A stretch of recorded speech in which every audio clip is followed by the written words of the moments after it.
अच्छा, हम basic terms पढ़ रहे थे तो हमने ये सारी चीज़ें पढ़ ली थी। स्वैप है, तो स्वैप पे हम थोड़ा डिस्कस कर लेते हैं कि हर करेंसी का एक इंटरेस्ट रेट होता है जो कि उस कंट्री का सेंट्रल बैंक जो होता है वो इसको डिटरमाइन करता है।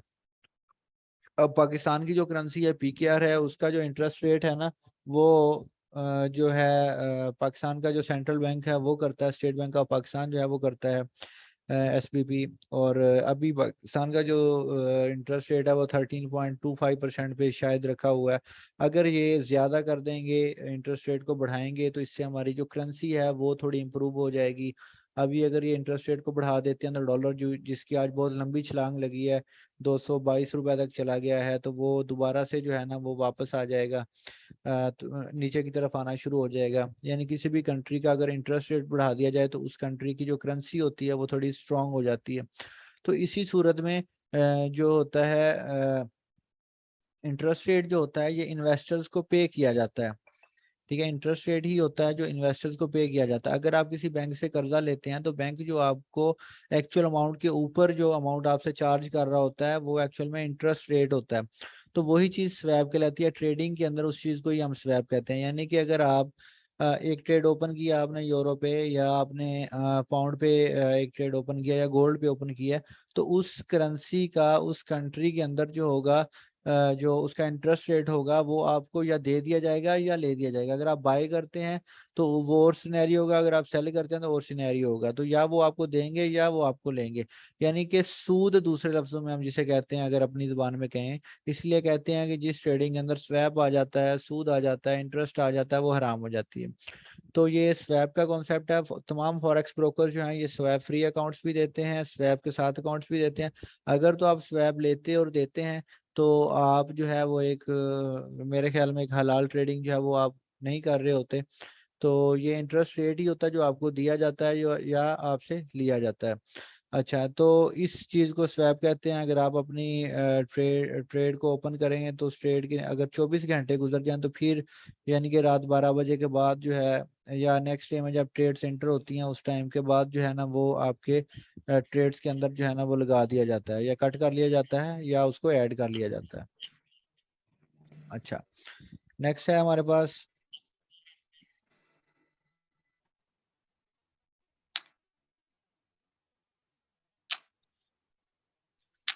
मार्केट को एनालाइज किस तरह से किया जाता है। तो मार्केट को एनालाइज जो है वो तीन तरह से किया जाता है। तीन चीज़ें हैं जब हम एनालिसिस करते हैं मार्केट के अंदर, तो ये बड़ी ज़रूरी होती हैं। तीन चीज़ों का मार्केट के अंदर आपको जानना बड़ा ज़रूरी होता है। एक होता है न्यूज़, ठीक है, दूसरा होता है फंडामेंटल्स और फंडामेंटल एनालिसिस, तीसरा होता है टेक्निकल एनालिसिस। न्यूज़ का मतलब ये होता है कि मार्केट के अंदर क्या न्यूज़ चल रही है, न्यूज़ किस तरह से मतलब इफेक्ट करती है। अगर मैं लोकल पाकिस्तानी स्टॉक एक्सचेंज की बात करूं, या फिर मैं जो है पाकिस्तान की इकोनॉमी की बात करूं, तो इसके अंदर क्या होता है कि जैसे ही शहबाज शरीफ साहब जो हमारे वजीर आजम हैं, या चीफ ऑफ आर्मी स्टाफ, या चीफ जस्टिस जो है वो कोई एक न्यूज़ देते हैं, मतलब शहबाज शरीफ साहब दिन के टाइम पे आते हैं, एक प्रेस कॉन्फ्रेंस करते हैं, और उस प्रेस कॉन्फ्रेंस के अंदर वो कहते हैं जी मैं आज जो है ना वो 10% टैक्स लगा रहा हूँ सब पे। ठीक है, तो उस 10% का जो असर होगा वो हमारी इकोनॉमी पे आ जाएगा। इसी तरह वो आते हैं, आने के बाद अपनी कोई भी एक कॉन्फ्रेंस मुनक्किद करें और कहें जी मैं आज इंटरेस्ट रेट बढ़ा रहा हूँ। ठीक है, तो उसका जो है वो हमारी इस पे जो है हमारी ट्रेडिंग पे या हमारी इकोनॉमी पे जो है ना वो एक असर आ जाएगा उसका। तो ये सारी की सारी जो न्यूज़ होती हैं, डिफरेंट न्यूज़ आती हैं, डिफरेंट फैक्टर्स होते हैं, तो ये सारे के सारे जो है ना इम्पैक्ट डालते हैं हमारी ट्रेडिंग पे, और हमारी जो है इकोनॉमी पे। कोई भी करेंसी हम ट्रेड कर रहे हो, हम यूरो कर रहे हो, हम जो है पाउंड कर रहे हो, तो उस हवाले से अगर हम यूरोप में रहते हैं तो वहाँ की कोई न्यूज़ है तो वो यूरोप पे असर करेगी। अगर आप ऑस्ट्रेलिया में हैं, ऑस्ट्रेलियन न्यूज़ जितनी भी होंगी वो ऑजी डॉलर पे असर करेंगी। तो इस तरह से जो है ना कोई भी न्यूज़ जो होती है मार्केट के अंदर वोलेटिलिटी क्रिएट कर देती है, स्प्रेड्स बढ़ा देती है। ठीक है, मार्केट के अंदर स्टॉप लॉस हंटिंग होती है, और काफ़ी सारी जो चीज़ें हैं वो मार्केट के अंदर आ जाती हैं। तो इन सारी चीज़ों को मद्देनज़र रखते हुए हम देखते हैं कि न्यूज़ जो है वो किस तरह से मार्केट के अंदर इम्पैक्ट डालती हैं अपना। अच्छा, दूसरी जो चीज़ है फंडामेंटल्स हैं। फंडामेंटल एनालिसिस किस तरह से किया जाता है? तो फंडामेंटल्स में भी न्यूज़ को भी जेर नज़र रखा जाता है, और उसके अलावा अलावा मतलब जो फिजिकल सप्लाई एंड डिमांड होती है मार्केट्स के अंदर, उनको भी मद्देनजर रखा जाता है। अभी जिस तरह हम गोल्ड की बात करें, तो गोल्ड जो है वो काफ़ी ज़्यादा मार्केट के अंदर बुलिश हमें दो दो बार नज़र आया है। एक कोरोना के टाइम पे, जब कोरोना वायरस जो है वो बहुत ज़्यादा फैल गया था, उस टाइम पे गोल्ड बहुत ज़्यादा वोलेटाइल नज़र आया। दूसरा, जब यूक्रेन और जो रशिया की वॉर हुई थी, उस दौरान जो है वो हमें बहुत ज़्यादा वोलेटाइल नज़र आया था और बहुत ज़्यादा ऊपर चला गया था। अच्छा, उसकी रीजंस क्या है ऊपर जाने की गोल्ड की? एक रीज़न तो ये थी कि जब कोरोना स्टार्ट हुआ, तो कोरोना के टाइम पे जो है मार्केट के अंदर गोल्ड की जो सप्लाई थी वो कट होगी, क्योंकि सबसे पहले जो है ना, कोरोना ने जो है वो चाइना को असरअंदाज किया। तो चाइना जो है वो गोल्ड का सबसे बड़ा प्रोड्यूसर है। 400 टन के करीब जो सोना है वो चाइना से निकलता है। तो चाइना के अंदर जो गोल्ड की सप्लाई थी, जो गोल्ड प्रोड्यूस हो रहा था, वो एक टाइम पे बंद हो गया। तो उसके बंद होने के बाद जो है जबकि जो अदर मार्केट्स थी, सिंगापुर था, इंडिया था, अमेरिका था, जहाँ पे गोल्ड सबसे ज्यादा यूज होता है, वो चल रही थी। वहाँ पे डिमांड वैसी की वैसी ही थी। तो वहाँ पे गोल्ड की डिमांड वैसी की वैसी रही, पीछे से सप्लाई कट होगी चाइना के बंद होने की वजह से। ठीक है, तो जब वो सप्लाई कट हुई, प्रोडक्शन बंद होगी, तो गोल्ड की जो प्राइसेस थी वो इंक्रीज होना स्टार्ट हो गई, वो डे बाय डे बढ़ती गई। ठीक है, फिर जैसे जैसे कंट्रीज बंद होते गए, वो डे बाय डे बढ़ती गई। फिर क्या हुआ, जैसे ही कोरोना वायरस का ये खात्मा हुआ, आस्ता आस्ता, खात्मा तो खैर नहीं हो सका, लेकिन ये है कि कंट्रोल हुआ, तो आस्ता आस्ता वो जो है ना दोबारा से सप्लाई आना स्टार्ट हुई मार्केट के अंदर, डिमांड थोड़ी कम हो गई। ठीक है, और सप्लाई दोबारा से बढ़ना शुरू हुई। तो अभी दोबारा से गोल्ड जो है ना वो अपनी पोजीशंस की तरफ वापस आना शुरू हुआ। अभी वो अपनी पोजीशंस की तरफ उसने रिट्रेस किया ही था, मतलब जो उसकी एक्चुअल वैल्यू होना चाहिए थी। तो ये रूस और यूक्रेन का जो है ना वो वार वाली जो सिचुएशन थी वो आ गई। जब भी किसी भी कंट्री की, किसी भी इकोनॉमी की जो होती है क्या कहते हैं, अनसर्टेन कंडीशंस बन जाए, गैर यकीनियत की सूरत हाल बन जाए, जंग शुरू हो जाए दुनिया के अंदर, तो जो प्रीशियस मेटल्स होती हैं ये महंगी हो जाती हैं। मतलब जो इन्वेस्टमेंट्स होती हैं वो लोग इनमें करना शुरू कर देते हैं, क्योंकि ये यूनिवर्सल होती हैं। अगर लोग स्टॉक एक्सचेंजेस में इन्वेस्टमेंट करेंगे ना, तो स्टॉक एक्सचेंजेस, जब जिस कंट्री की स्टॉक एक्सचेंज जो है वो, जो कंट्री जंग के अंदर लिपटा हुआ है, तो उसकी स्टॉक एक्सचेंज किस तरह से बेहतर होती है, तो इसलिए लोग जो है ना वो स्टॉक से ज्यादा सारा पैसा निकालते हैं। जो उनके पास जितना भी स्टॉक बढ़ा था, वो फिर मेटल्स की तरफ भागते हैं कि हम मेटल्स बाय कर लें, हम प्रीशियस मेटल्स जो है वो बाय कर लें, गोल्ड डायमंड वगैरह। ठीक है, तो इन चीज़ों की तरफ आते हैं। इस वजह से इनकी प्राइसेस जो है उस सूरत हाल में बढ़ जाती हैं। इसके अलावा जो फिजिकली जिन लोगों के पास स्टॉक्स पड़े होते हैं, ठीक है, वो भी जो है ना प्रीशियस मेटल्स की तरफ आते हैं। तो इस वजह से जो है ना इनकी कीमतें बढ़ जाती हैं, इनकी डिमांड बढ़ जाती हैं। तो ये रीजंस होती हैं। तो अभी जैसे ही जंग स्टार्ट हुई थी, तो क्या हुआ कि गोल्ड की प्राइसेस फिर से एकदम आसमानों पे चली गई। फिर जिस जैसे जैसे आस्ता आस्ता माहौल ठंडा हुआ है, तो अभी दोबारा से जो है ना वो अपनी पोजीशंस की तरफ वापस आना शुरू हो गई हैं। तो इस तरह से हम मार्केट के अंदर जो है ना वो एनालाइज करते हैं मार्केट को। इसी तरह ओपेक मीटिंग्स आती हैं ऑयल के हवाले से।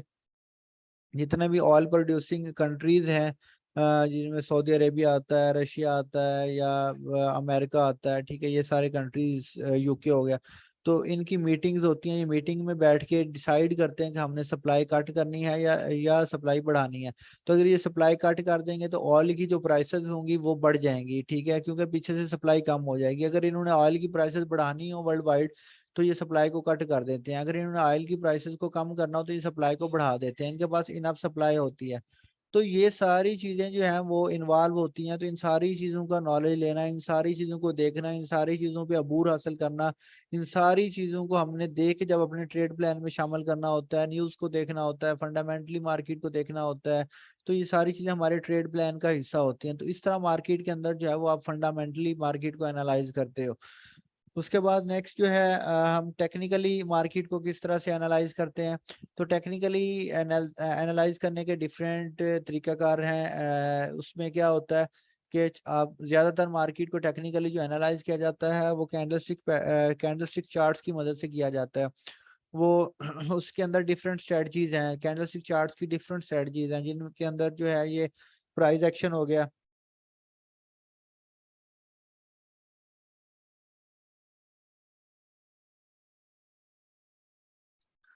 प्राइस एक्शन हो गया, चार्ट पैटर्न्स हो गए, उसके बाद जो है ये स्मार्ट मनी का कॉन्सेप्ट हो गया, मार्केट स्ट्रक्चर हो गया, वीए हो गया, मतलब डिफरेंट तरह की स्ट्रेटजीज को लोग यूज करते हैं।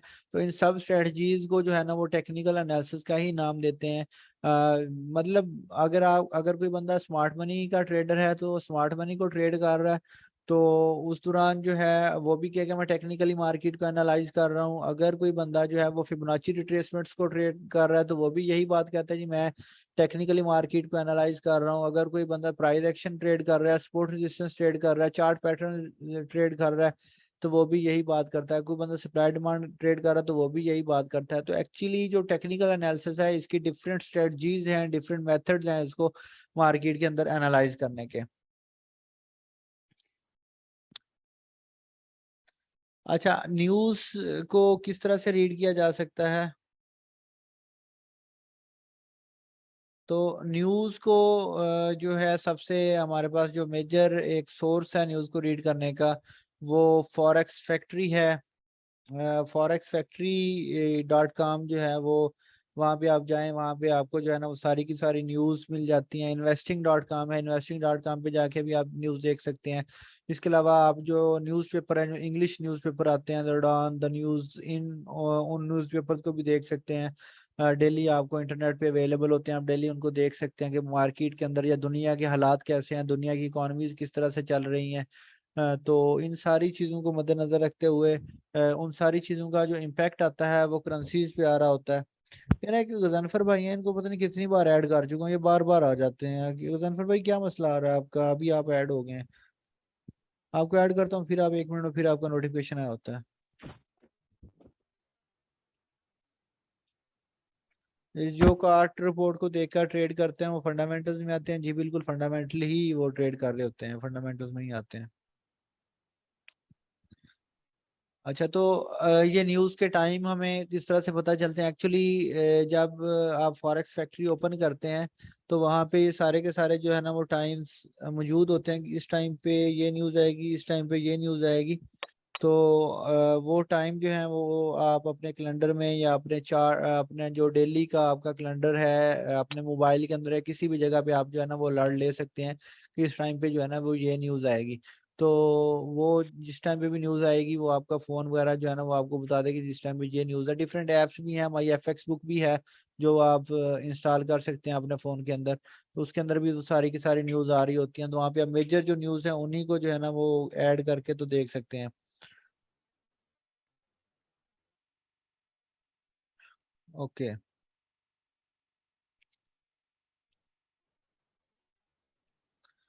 अच्छा, तो इस टाइम पे जब हमें ये पता चल जाए कि इस टाइम पे न्यूज़ है तो हमें उस टाइम पे क्या करना चाहिए?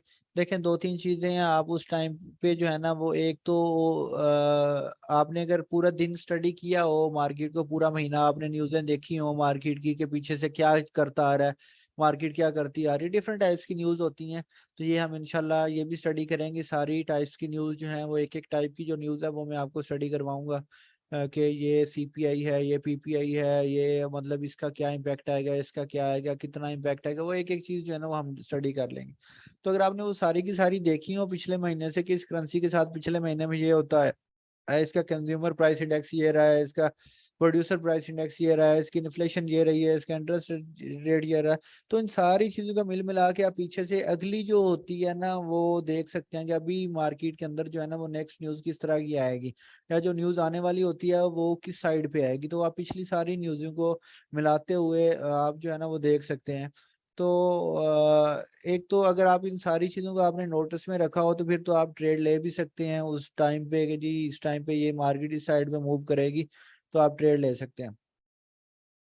दूसरी जो चीज़ होती है कि जो आम ट्रेडर्स हैं तो उनको क्या करना चाहिए? तो उनको न्यूज़ के टाइम पे जो है ना वो ट्रेडिंग से अवॉइड करना चाहिए।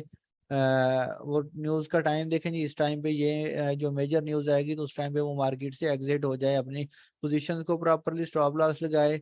अदरवाइज जो जो उसकी रनिंग हो, अदरवाइज वो कोई नई पोजीशन ओपन ना करे, तो वहाँ पे जो है ना वो अपना सुकून से जो है ना अपना काम करे। अच्छा, उसके दौरान उसको ट्रेडिंग से अवॉइड करना चाहिए। मार्केट के अंदर हाई वोलेटिलिटी होती है उस दौरान, जब मार्केट के अंदर न्यूज़ होती है बहुत ज़्यादा जो है ना वो वोलेटाइल हो चुकी होती है मार्केट, तो बेहतर है कि ना ही एंट्री हो। स्प्रेड्स भी बहुत बढ़ चुके होते हैं मार्केट के अंदर, हायर स्प्रेड्स होते हैं। उसके अलावा chances to lose all your capital, actually हमने लेवरेज यूज किया होता है, हम बड़ी बड़ी लॉट्स लगाई होती हैं, तो इसलिए जो है ना अगर आपका स्टॉप लॉस नहीं लगा होगा तो आपका सारे का सारा जो कैपिटल है वो लूज हो सकता है। इसलिए हमेशा जो है वो आप स्टॉप लॉस यूज करें मार्केट के अंदर, और न्यूज़ ट्रेडिंग से अवॉइड करें। डेमो पे करते रहें, रियल अकाउंट्स पे अवॉइड करें। जब आप डेमो पे आपको लगे कि आप न्यूज़ समझने के काबिल हो गए हैं, आप पीछे से इतनी न्यूज़ देख चुके हैं, पूरा महीना आपने किसी एक करेंसी को फॉलो किया हो, उसकी मूवमेंट्स को फॉलो किया हो, और आपने उसके पीछे से इंडेक्सेस वगैरह सारे देखे हो कि ये फलान दिन फलान इंडेक्स आया था तो उसका ये रिजल्ट था, फलान इंडेक्स आया तो उसका ये रिजल्ट था, फलान इंडेक्स आया तो उसका ये रिजल्ट था। अब पीछे से ये सारे फैक्टर जो हैं ये पॉजिटिव आ रहे हैं, तो इसलिए हमें नेक्स्ट जो है ना ये न्यूज़ भी पॉजिटिव होगी। तो उन चीज़ों को मद्देनजर रखते हुए आप जो है ना फिर ट्रेड कर सकते हैं। तो कोशिश करें कि पहले उसको आप डेमो अकाउंट्स पे ट्रेड करें, फिर उसको रेल पे लेके जब अस्सलाम आपकी वालेकुम मुकम्मल तौर सर। पे प्रैक्टिस हो जाए उसके बाद जो है स्टॉप लॉस मस्ट यूज करें आप लोग, ठीक है, ताकि किसी भी किस्म का आपका कैपिटल अस्सलाम जो है ना वालेकुम वो सर। नुकसान ना हो। नवीद भाई रुक जाए एक मिनट, बात तो खत्म हो लेने दे, मैं आपसे खुद क्वेश्चन का पूछूंगा कि भाई किसी का क्वेश्चन है तो कर लें। सर वो टाइम खत्म होने वाला है ना। चलें जी, पहले आप क्वेश्चन कर लें, बाकी क्लास की खैर है। टाइम खत्म। सर ओके आपने जी। हाई स्प्रेड की बात की थी जी जी। अभी अभी। जी। तो सर ये मैंने एक चीज देखी है, मैं चार्ट को फॉलो करता हूँ। तो सुबह हमारा स्प्रेड कुछ और होता है, किसी टाइम स्प्रेड बढ़ जाता है, किसी टाइम कम हो जाता है। तो ये स्प्रेड किस चीज की बेस पे बढ़ता है और कम होता है? बात बात वो 10 पिप का हो जाता है, 2 पिप का हो जाता है, 1 पिप का हो जाता है, मतलब देखिए वो उसमें चेंजिंग होती रहती है स्प्रेड में। अच्छा, आपने मेरे ख्याल में सारी क्लासेस ली नहीं है। सारी मैं ले रहा हूँ, मैं सिर्फ आज हमारे पास लाइट नहीं थी, तो अभी लाइट आई है, जैसे आई मैंने ज्वाइन किया। मेरी एक क्लास मिस हुई है जब से हम क्लासेस ले रहे हैं। तो फिर तो आपके पास इस चीज का आंसर होना चाहिए था, ये तो मैंने बड़ी डिटेल में बताया था, ये स्प्रेड्स क्यों ऊपर नीचे होते वही हैं। मैंने 2 दिन पहले भी शायद आपको वही बात बताई होगी कि मेरी वो एक क्लास मिस हुई है जो आपने जिसमें ये 2 से 3 चीजें डिस्कस हुई थी। तो आपने अ, बोला था मैं आपको रिकॉर्डिंग सेंड कर दूंगा, लेकिन मिली नहीं मुझे। मेरे ख्याल में आपने काफी सारी क्लासेस अटेंड नहीं की हैं। चलें मैं आपको बता दूं, क्योंकि इस चीज पे हमारी 2-3 बार डिस्कशन ऑलरेडी हो चुकी है। तो मैं आपको बता देता हूँ, मैं रिकॉर्डिंग जरा बंद कर लूँ एक बार।